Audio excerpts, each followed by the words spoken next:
Jawbreaking. Oh, wait. You started to talk. No, go ahead, go ahead.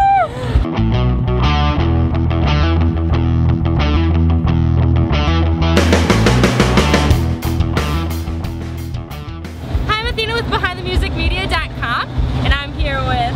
I'm Aly from Jawbreaking. So, how did you get started in fashion and design? Well, I've always been interested in it, but when I was 15, I started a jewelry company. It was called Jawbreaking Jewelry, and I did it for about 3.5 years until I wanted to finally branch out and use the profits I was using to start a clothing company, which is what I initially wanted to do. Yeah. So basically I started from there, but I've always been interested in fashion. So that's basically what made you want to go into it? The jewelry company? Yeah. I mean, you know how when you're little, you're kind of just like, oh, I want to be this, I want to be that.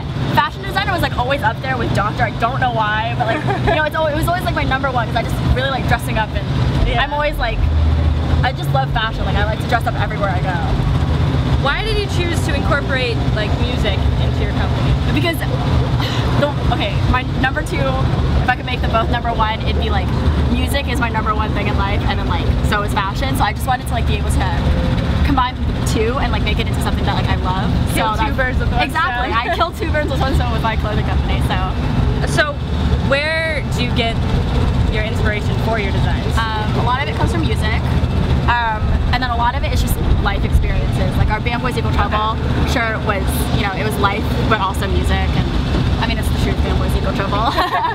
But yeah, basically life experiences and quotes that I just find really inspirational. I'll try to incorporate it in a shirt or a design. Yeah. What can people expect to see from Jawbreaking in the future? Well, we're getting into more stores, so hopefully we'll just continue to keep on selling to stores wholesale, and I really want to do a full year reform tour. I want to do a lot of things. I have so many unrealistic goals in my head. Yeah, but that's good to work for. Exactly. I just think that the most unrealistic things happen. Yeah. What tips do you have for someone who wants to start their own fashion company? It sounds really cheesy, and it's probably what everyone else says, but I honestly don't give up, because I've wanted to give up so many times before because of what people have said, and people are gonna be mean. You have to learn how to take self-criticism, or not self-criticism, constructive criticism, and anything mean that someone says. It just it doesn't matter, and when you get an order, it just it makes you happy again. Yeah. What bands on Warped were you most excited to chill with or see? Well, I was really excited. We're riding with this band called Home Homes from Home. Okay. And they're really good friends of ours, so I was really excited to meet up with them again.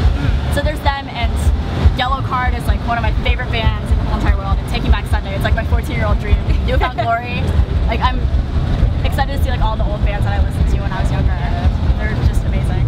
What are some of your favorite fashion trends so far this summer? I feel they've been in for a while, but high-low skirts. I don't know, it's a mullet skirt, it's a mullet that you wear. I don't know, I love them so much. They're so comfy. They're cute. Yeah, and they're just flowy, and I'm not hot in them, so it works out. Comfy for the summer. Exactly. I want to wear these all summer, but I only have two. So. I gotta get more. Now you need to buy more, right? I know, right? For someone who's never been to Warped, what do you recommend that they wear? I mean, I'm all about dressing. You can wear skirts. No one's gonna judge you. It's just it's so much more flowy, and I personally, if you're a girl, just wear a skirt or a dress or something, or just shorts and a loose shirt, because you're gonna get sticky and hot. It's disgusting. And for guys, no more skinny jeans. I don't know why you do that. It is so hot. How has your company impacted your perspective on music and the music industry? I actually just thought about this the other day. I feel when I started, how do I word this?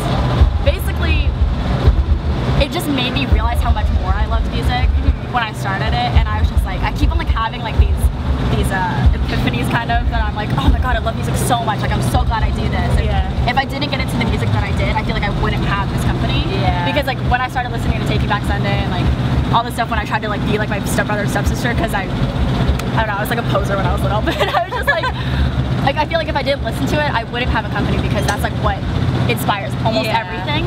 And it's just really awesome to see all of these bands that are on Warped Tour and all these other tours wearing Jawbreaking. It's just crazy to me. Yeah, that's really awesome, because I've seen a lot of bands just in general see them wear yeah, everyone keeps on coming to town. They're oh my god, Sam Miller. I'm oh wow, everyone knows. Okay. Yeah, it's really cool. It's a cool feeling. So our website is called behindthemusicmedia.com. From like a designer or like a fashion point of view, like what does behind the music mean to you? I just feel like it's anything that you want, honestly, because I feel like people these days are like, oh, I have to like this because everyone else likes it. It's just like what you want and don't like really. That's like what's so raw about music, you know? Yeah. Like everybody is just kind of like, it's like a real thing, and like people like create, I don't know. I can't describe it. Like I have it in my head. It's just like, I just feel like people should just listen to what they want. Yeah. And you know, it's just, instead of being like a follower, exactly. like what's on the radio. I mean, I listen to stuff on the radio. Yeah. You know, it's just like I love One Direction, but like I love Taking Back Sunday. Like I love it all, and I think people are like scared to like admit that. Or like two different bands at one time, exactly. if they're so far apart in genres. Yeah, and I feel like it's not that big of a deal. Like I fully admit that I was obsessed with the Jonas Brothers when I was 14, but I still love Yellow Card. I love Transit. I love A Day to Remember. They're like hardcore music. Yeah. Like I love it all, and I feel like people should just like express that they like love this music instead of like, you know, hiding, trying to like look cool from your friend or something. Yeah. But that's how I feel about it. All right, well that's all we have. So thank you very much. Thank you. Well, you can shop at www.shopjawbreaking.com and follow us on Twitter @shopjawbreaking.